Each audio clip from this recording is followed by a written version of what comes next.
1 में बहुत सारे मुझे क्वेश्चंस आए थे। तुम्हें मुकेश अंबानी का, रतन टाटा का, बिल गेट्स का, रॉबर्ट कियोसाकी का एग्जांपल क्यों देते हो? करना क्या है वो बताओ भाई। आज के डेट में आप रियल एस्टेट लेके उसको एसेट बनाना बहुत मुश्किल है। पहले वाले एपिसोड के क्वेश्चन और आंसर्स हैंडल करेंगे। Hey guys, thank you very much. आप मेरे वीडियोस देख रहे हैं, लाइक कर रहे हैं, फॉरवर्ड कर रहे हैं, कमेंट्स दे रहे हैं और बहुत फीडबैक भी आ रहा है। सो thank you again and I promise मैं इम्प्रूव करते रहूँगा। वैसे जो हमारा लास्ट एपिसोड था उसमें वेल्थ माइंडसेट का जो एपिसोड 1 था उसमें हमने कवर किया था एसेट्स और लाइबिलिटीज़। और आज मैं एपिसोड 2 शूट नहीं करूँगा। आज मैं एपिसोड 1 में बहुत सारे मुझे क्वेश्चंस आए थे, बहुत रेलेवेंट क्वेश्चंस थे, बहुत इंटरेस्टिंग क्वेश्चंस थे, बहुत लोगों को डाउट्स था अबाउट एसेट एंड लाइबिलिटीज़। तो ये एपिसोड जो है या फिर ये जो रिकॉर्डिंग है ये एपिसोड 1.1 होगा, जहाँ पर हम पहले वाले एपिसोड के क्वेश्चन और आंसर्स हैंडल करेंगे। काफ़ी इंटरेस्टिंग क्वेश्चंस थे। सो लेट्स अंडरस्टैंड क्या क्या क्वेश्चन थे। तो सबसे पहला क्वेश्चन ये था कि लोग बोल रहे थे सुशील, ये जो तू बता रहा है एसेट लाइबिलिटी, पैसा जेब में डालो जेब से निकालो, ये सब ज्ञान वाली बातें हैं, सुनने में अच्छा लगता है, लेकिन इसे अप्लाई कैसे करना है वो बता। राइट। सेकेंड क्वेश्चन ये पूछा गया था जो सबसे ज्यादा पूछा गया था। तो बोल रहे थे सुशील तुमने कहा था जो हम घर में रहते हैं या जो हम गाड़ी चलाते हैं खुद की वो एक लाइबिलिटी है क्योंकि वो हमारे जेब से पैसा निकालती है। तो क्या मैं जिंदगी में कभी भी मेरा घर ना लूं, मैं कभी भी खुद की गाड़ी ना चलाऊं? राइट। सो मैं कभी लाइबिलिटीज खरीदूं ही नहीं। That was an interesting question. Third question ये आया था कि ऑन द एग्जाम्पल, जो मैंने रियल एस्टेट का एग्जाम्पल दिया था, तो लोगों ने कहा कि इंडिया में स्पेशली जो हमारा रियल एस्टेट में जो रेंटल इनकम है वो 1 या 2% होता है, जबकि जो हमें बैंक से जो लोन मिलता है वो 8 से 9% होता है। तो ये रेंट का इनकम और बैंक का ईएमआई कभी मैच कर ही नहीं पाएगा। रेंट का इनकम कभी बैंक के ईएमआई से ऊपर जा ही नहीं पाएगा। तो मैं जिंदगी भर मैं लोन ही भरता रहूंगा, तो वो लाइबिलिटी ही रहेगा। इसको मैं एसेट बनाऊंगा कैसे? That was the question. एक और क्वेश्चन पूछा गया था मुझे, बहुत लेडीज ने, आंटियों ने फोन किया था, बोला था कि ये सब बच्चा, मैं हाउस वाइफ हूँ, मुझे सब समझता नहीं है। या फिर कुछ लोगों ने कहा मैं ओल्ड हो गया हूँ, बूढ़ा हूँ, मुझे अब इसके कुछ लेना देना नहीं है। और कुछ लोगों ने कहा मुझे फाइनेंस समझता नहीं है, तो क्या ये मेरे लिए रेलेवेंट है या नहीं। एक और इंटरेस्टिंग सवाल ये पूछा गया था, बहुत लोगों ने पूछा था कि आज मेरी सैलरी बहुत कम है, मैं इतना स्ट्रॉन्ग फैमिली बैकग्राउंड नहीं है मेरा, तो क्या मैं ये प्रिंसिपल्स फिर भी अप्लाई कर सकता हूँ, या कर सकता हूँ तो कैसे अप्लाई कर सकता हूँ। फाइनली लोगों ने एक सवाल पूछा, भाई तुम कहना क्या चाहते हो। राइट। तो ये सारे सवालों का हम आज आंसर लेंगे, एक एक करके सारे सवालों को हैंडल करेंगे। लेकिन मुझे एक कंप्लेन आपसे है, आप सब में से किसी ने भी ये क्वेश्चन नहीं पूछा। राइट। याद रखना, जब हमने वीडियो में देखा था सबसे स्टार्टिंग में मैंने एक इंटरेस्टिंग फैक्ट बताया था, जिसमें मैंने कहा था कि 90% लोग जो लॉटरियां जीतते हैं वो 1 या 2 साल में फिर से कंगाल हो जाते हैं। आप में से किसी ने भी ये नहीं पूछा कि ऐसा क्यों होता है, क्योंकि 10 में से अगर 9 लोग के साथ ऐसा हो रहा है तो कुछ तो बात है। तो हम वो वाला सवाल भी हैंडल करेंगे। राइट। तो सबसे पहले जो सबसे ज्यादा पूछा गया सवाल कि मेरा घर और गाड़ी एक लाइबिलिटी है, तो मैं कभी जिंदगी में खुद का घर या गाड़ी खरीदूं ही नहीं। ऑफ कोर्स खरीदना है, हम लाइबिलिटीज हर दिन खरीदते हैं। जैसे ये टी शर्ट एक लाइबिलिटी है, मैं जो पैंट पहन रहा हूँ एक लाइबिलिटी है, एयरपोर्ट लाइबिलिटी है, मैं जिस फोन पे रिकॉर्ड कर रहा हूँ वो लाइबिलिटी है। हम दिन रात लाइबिलिटीज खरीदते हैं और हमको लाइबिलिटीज खरीदनी चाहिए, लेकिन लाइबिलिटीज को लाइबिलिटीज समझ के खरीदो। तकलीफ ये है, जो मैं आपको वीडियो में एक्सप्लेन कर रहा था पहले वाले, कि लोग जो है, मिडिल क्लास लोग जो है, वो लाइबिलिटी को एसेट समझ के खरीदते हैं और इसलिए फंसते हैं। मैं आपको एग्जांपल देता हूं। जैसे हम जैसे पढ़ाई खत्म करते हैं, हम जॉब स्टार्ट करते हैं, सबसे पहले हमको क्या सिखाया जाता है कि मेहनत करो, बेस्ट होगा अगर आप खुद का घर ले लो, राइट, और खुद की गाड़ी ले लो आगे जाके, तो that is like a good achievement. But हम, और ये घर हमारे लिए एसेट होगा, ये जिंदगी में बहुत काम आएगा। बट मैं आपको बताता हूँ इस सिचुएशन में होता क्या, हम ये घर को जो एसेट समझ के खरीदते हैं, मोस्ट ऑफ द केसेस में हम बैंक लोन लेके खरीदते हैं। हमारा 50% जो हमारा इनकम रहता है, 50% हमारा जॉब का सैलरी रहता है, वो इसका ईएमआई भरने में चला जाता है और हमारे पास हार्डली कुछ बचता है जिससे हम कभी एसेट खरीदते नहीं हैं और वो हम घर खर्चे में निकालते हैं, और हम ये लाइबिलिटी को ही भरने के लिए हम 15 से 20 साल ले लेते हैं। राइट, आप फर्क समझ रहे हो मैं क्या बोलना चाह रहा हूँ? राइट, तो मैं आपको एग्जांपल देता हूँ, मुकेश अंबानी का एग्जांपल। अच्छा, वैसे लोगों ने ये भी कहा था कि भाई तुम्हें मुकेश अंबानी का, रतन टाटा का, बिल गेट्स का, रॉबर्ट कियोसाकी का एग्जांपल क्यों देते हो? कोई आम एग्जांपल दो जिससे हम रिलेट कर पाए, क्योंकि मुकेश अंबानी थोड़ा हमारे रीच के आगे लग रहा है। मैं भी पहले बहुत ये सोचता था कि भाई यार ये मुकेश अंबानी हमको क्या करना है। लेकिन मैं आपको बात बताऊं, अगर मैं आपको रमेश और सुरेश का एग्जाम्पल दूंगा तो आप क्या कहोगे? साला ये फेंक रहा है। राइट, को प्रूफ बताओ। तो रमेश और सुरेश को साइड में रखते हैं, मुकेश अंबानी का एग्जाम्पल इसलिए देते हैं क्योंकि वो एक कॉमन एग्जाम्पल है। बहुत लोग उसको, सभी लोग इनफैक्ट जानते हैं उसको, और वो सब जो भी चीज़ हम बताएंगे वो वेरीफाई हो सकता है।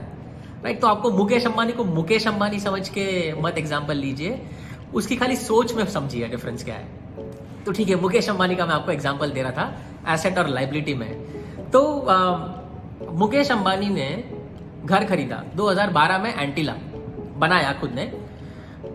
वो 8 से 10 हजार करोड़ का घर, दुनिया का सबसे एक्सपेंसिव प्राइवेट रेसिडेंस, 8 से 10 हजार करोड़। मुकेश अंबानी ने उस पर कितना लोन लिया रहेगा? 0, पूरा का पूरा कैश डाउन। अब मुकेश अंबानी बाकी सारे बिजनेसेस जो स्टार्ट करता है उसमें वो पैसा भर भर के मार्केट से उठाता है, बहुत कम खुद के पैसे लगाता है। अब फर्क समझ रहे हो? 95% मिडिल क्लास पॉपुलेशन घर, खुद के रहने का घर लोन पे लेती है, जिसमें से 50 to 60% उनका पूरा इनकम या सैलरी उसमें जाता है, और कभी वो एसेट्स खरीद ही नहीं पाते हैं। राइट, तो ये मुकेश अंबानी जो है, ये चाहता तो 20 साल पहले भी ये घर ले लेता, 20 साल पहले होम लोन लेके घर ले लेता, लेकिन नहीं। इनिशियली मुकेश अंबानी या उनके पिताजी धीरूभाई अंबानी, उन्होंने जब एफर्ट किया, मेहनत डाला, जो भी पैसे बनाए, उन्होंने पहले एसेट्स जमा किए। एसेट्स को सही एसेट समझ के जमा किए, और वो एसेट से बाद में जो कैश फ्लो आना चालू हुआ, उससे जो एसेट से जो पैसा आना चालू हुआ, उससे लाइबिलिटीज खरीदना स्टार्ट किया, और बड़ी बड़ी लाइबिलिटीज खरीद रहे हैं। आज मुकेश अंबानी के पास इतनी सारी गाड़ियां हैं, करोड़ों की गाड़ियां हैं, कोई भी लोन पे नहीं है, सभी कैश डाउन है। लेकिन रिलायंस जियो पिछले महीने में 1,15,000 पैसा रेस कर, 1,15,000 करोड़ जमा कर चुका है लोगों से ले लेके। तो आप फर्क समझ रहे हैं? मैं आपको ये फर्क समझाने का ट्राई कर रहा था कि तो हमको घर लेना है, हमको गाड़ी लेनी है, हमको बाकी सारे खर्चे करने हैं, लेकिन लाइबिलिटी को लाइबिलिटी समझ के लीजिए। क्योंकि अगर आप स्टार्टिंग में ही लाइबिलिटी को एसेट समझेंगे तो हम जिंदगी में कभी एक्चुअल एसेट्स जमा नहीं कर पाएंगे। तो मेरी सलाह यह है कि आप जो भी कमा रहे हो, फर्स्ट एसेट्स खरीदिए, उसके बचे हुए पैसे से अपना घर खर्चा, लाइबिलिटीज और बाकी सब करिए। ये सब एग्जांपल मैं डिटेल में नेक्स्ट वीडियो में समझाऊंगा, बट होप मैं आपका ये क्वेश्चन हैंडल कर पाया हूं कि लाइबिलिटीज खरीदनी है। रिच लोग भी लाइबिलिटी खरीदते हैं, हम लोग भी खरीदते हैं, लेकिन मिडिल क्लास लोग लाइबिलिटी को एसेट समझ के खरीदते हैं, इसलिए फंसते हैं। ठीक है, एक इंटरेस्टिंग क्वेश्चन ये पूछा गया था, जो सबसे फर्स्ट क्वेश्चन था कि करना क्या है वो बताओ, ज्ञान की बातें छोड़ो। तो मैं आपको थोड़ा और इसके लिए ज्ञान देता हूं। तो रिच बनने के लिए 7 तरीके हैं। ये 7 तरीके क्या है? 7 चीजें रिक्वायर्ड है। एक, फाइनेंशियल लिटरेसी, जो हमको कभी स्कूल में सिखाई नहीं जाती। दूसरा, माइंडसेट, सही सोच, जो मैंने पिछले वीडियो में भी कवर करने को ट्राई किया। तीसरा, एक राइट EQ मतलब इमोशनल क्वोशंट या एटीट्यूड। ये जरूरी है क्योंकि लाइफ के उतार चढ़ाव, स्ट्रेस, लाइफ के सारे सिचुएशन हैंडल करने में EQ काम आता है। चौथा है एक राइट कोच या मेंटर। आप देखेंगे लाइफ में जो भी सक्सेसफुल हुआ है, सबके पीछे एक राइट सक्सेसफुल कोच मेंटर भी रहा है। नेक्स्ट, अपना खुद का सिचुएशन एनालाइज करना है, पर्सनल एनालिसिस, बिकॉज सबके सिचुएशंस अलग है, तो सबके रिच होने के तरीके भी अलग होके सबका सेम नहीं हो सकता। Right, next is identifying opportunities. If you remember, मैंने पिछले वीडियो में कहा था कि this is the time, recession का टाइम में अपॉर्चुनिटीज दिखते हैं, बहुत सारे अपॉर्चुनिटीज दिखते हैं। और बाय द वे, सिर्फ रियल एस्टेट, भाड़े का घर ही अपॉर्चुनिटी नहीं है, बहुत सारे एसेट्स हैं, हम बहुत सारे चीजों में इन्वेस्ट कर सकते हैं। तो राइट अपॉर्चुनिटी खुद के हिसाब से आइडेंटिफाई करना जरूरी है। And finally, taking action. ये सारा ज्ञान लेके कुछ नहीं होगा, अप्लाई करना पड़ेगा, धीरे धीरे शुरुआत करनी पड़ेगी। तो ये जब सातों चीजें एक साथ में आ जाती है, तभी हम रिच बन पाएंगे। और ये हम सातों चीजें आगे जाके पूरे वीडियोस में डिटेल में कवर करेंगे। और इन 7 में से जो मैंने सबसे स्टार्टिंग में 3 बताई थी, financial literacy, right mindset and right EQ, ये चीजें जो है ये फाउंडेशन है, ये जड़ है। अगर ये जड़ सही नहीं हुआ तो हम कभी रिच नहीं बन पाएंगे, और अगर हम बन भी गए गलती से तो हम कभी उसको हम टिका नहीं पाएंगे, राइट। जैसे इसलिए मैंने वो एग्जांपल दिया था, 90% जो लॉटरी विनर्स है, जिनको बहुत सारा पैसा मिल जाता है, उनके पास राइट फाइनेंशियल नॉलेज नहीं होता है, उनके पास राइट माइंडसेट नहीं होता है, राइट ईक्यू नहीं होता है, सही लोग नहीं होते हैं। उस चक्कर में क्या होता है, वो सारा पैसा लाइबिलिटीज बाय करने में जाता है और वो 1 या 2 साल में फिर से कंगाल हो जाते हैं। तो सबसे पहले जरूरी है कि हम हमारा फाउंडेशन स्ट्रॉन्ग करें।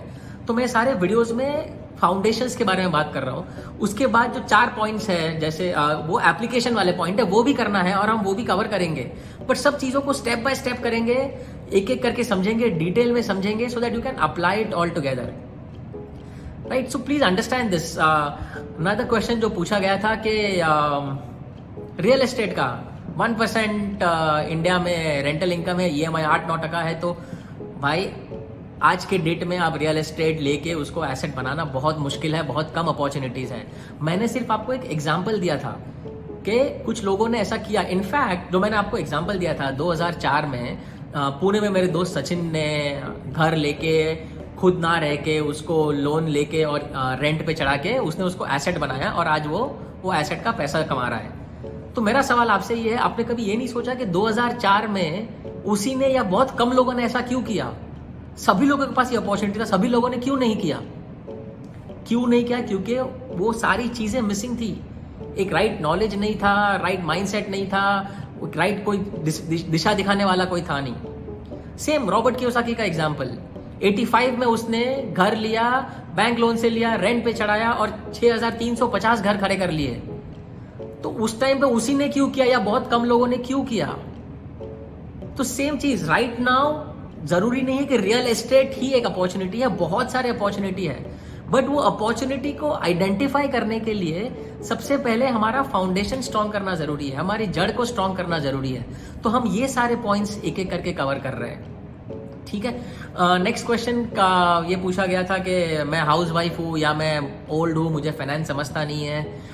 सो डोंट वरी, अब हम इंडियंस जो है ना नॉर्मली जॉइंट फैमिलीज में रहते हैं, पूरा फैमिली साथ में रहता है, रोज साथ में डिस्कस करते हैं, साथ में डिसीजन लेते हैं। तो अगर आप सब लोग एक तरीके से सोचेंगे तो इसको एग्जीक्यूट करना ईजी होगा, हम सब एक अच्छा स्ट्रॉन्ग सपोर्ट सिस्टम बना पाएंगे। तो आप भले रिच ना बने, बट आपके बेटे हो रहे होंगे या आपका हस्बैंड एफर्ट डाल रहा होगा, तो वो सोच को अलाइन करने के लिए इसको समझिए। और फाइनेंस की नॉलेज की ज़रूरत नहीं है, मुझे भी इतना फाइनेंस स्ट्रॉन्ग नहीं आता है, राइट। लेकिन मैं आपको जितना भी है आपको एकदम सिंपल बेसिक लैंग्वेज में समझाने की कोशिश करूंगा, जो एक 7th या 8th स्टैंडर्ड का बच्चा भी समझ जाएगा। एंड फाइनली लास्ट क्वेश्चन ये पूछा गया था कि मेरा सैलरी बहुत कम है, मेरा बैकग्राउंड इतना स्ट्रॉन्ग नहीं है, मेरा पूरा खर्चा लाइबिलिटीज़ में ही निकल जाता है, तो क्या मैं ये सारी चीज़ें अप्लाई कर सकता हूँ? क्या मैं रिच बन सकता हूँ? इसका आंसर है येस, ऑफ कोर्स येस। अगर आप देखेंगे स्टैटिस्टिक, 70% लोग जो करोड़पति बने हैं वो सेल्फ मेड है, उन्होंने स्टार्ट जीरो से किया था या बहुत कम अमाउंट से स्टार्ट किया था और आज वो करोड़पति है, राइट। मैं आपको एक छोटा सा एग्जांपल देता हूँ। एक बहुत इंटरेस्टिंग बुक है जिसका नाम है मनी, जो टोनी रॉबिन्स ने लिखी थी, बहुत ही highly circulated and highly acclaimed book है। उसमें उन्होंने एक एग्जांपल दिया था, एक वेटरेस थी, वेटर जिंदगी भर उसने सिर्फ वेटर का काम किया, लेकिन हर महीने वो सबसे पहले 10% अपना सैलरी का एसेट्स में डालती थी एवरी मंथ, और कुछ नहीं कर बचा हुआ 90% पैसा वो खर्चे के लिए निकालती थी, घर खर्चे के लिए, खुद के जीने के लिए। बट कुछ भी हो, कैसा भी सिचुएशन हो, एवरी मंथ 10% उसने साइड में रखा और एसेट जमा किया।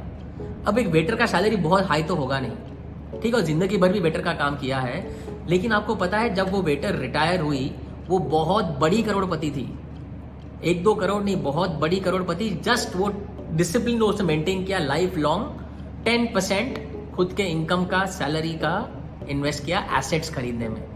तो अगर आज आपकी सैलरी 10,000 हो या 10 लाख हो, यू कैन स्टार्ट, आप स्टार्ट कर सकते हो। एक राइट दिशा, एक राइट डायरेक्शन, एक राइट फाउंडेशन नेसेसरी है। तो हम ये सारी चीज़ें डिटेल में कवर करेंगे। होपफुली मैं आपके सारे क्वेश्चंस को हैंडल कर पाया हूँ, राइट। तो इसलिए नेक्स्ट एपिसोड जो होगा वो हमारा माइंडसेट पे दूसरा एपिसोड होगा, जिसमें मैं आपको बताऊंगा दुनिया में पैसे कमाने के सिर्फ और सिर्फ 4 तरीके। ये चारों तरीकों में सोच का फर्क है, और वो सोच क्या है, उसका अंतर क्या है, ये हम डिटेल में समझेंगे। So thank you again very much for listening to this. Hopefully मैं आपके क्वेश्चंस आंसर कर पाया हूँ। एंड प्लीज़ मेरे चैनल को सब्सक्राइब करिए, बेल नोटिफिकेशन पे क्लिक करिए। मेरा नेक्स्ट वीडियो जैसे ही आएगा आपको नोटिफिकेशन मिल जाएगा। एंड आपके क्वेश्चंस आते रहिएगा, I really like them and I will try my best मैं आपके मैक्सिमम क्वेश्चंस हैंडल कर पाऊँ। Thank you very much, have a wonderful life ahead.